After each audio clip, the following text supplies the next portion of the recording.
Nalbaki on est bandé la journal oyo na komi na bumbu mir ekweli bandimi ba kufi sur place na quartier Ubangi na avenue Yonso et Kamusi Batu. Bolanda reportage oyo Benjamin Panzo asaki wana.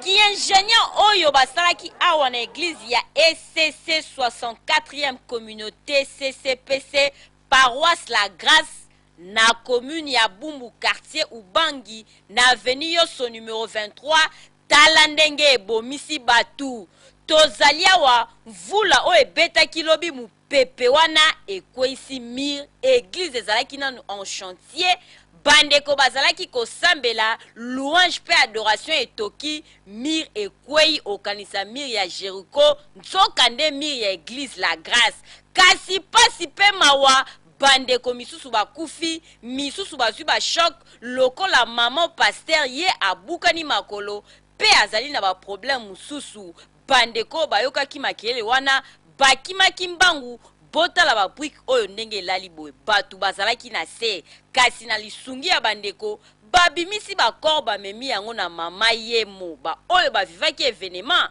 bazangaki maloba te. Écoutez, Moussou, Bazaki na se ba mur tout ça, tu évacuer bango, bango va perdre connaissance. Na butuana, ba keke na bopito ezaki pembeni. Na moi ça pasteur a juste choc je crois na niveau ya bassin et puis na makolo. Donc ezaki vraiment douloureux.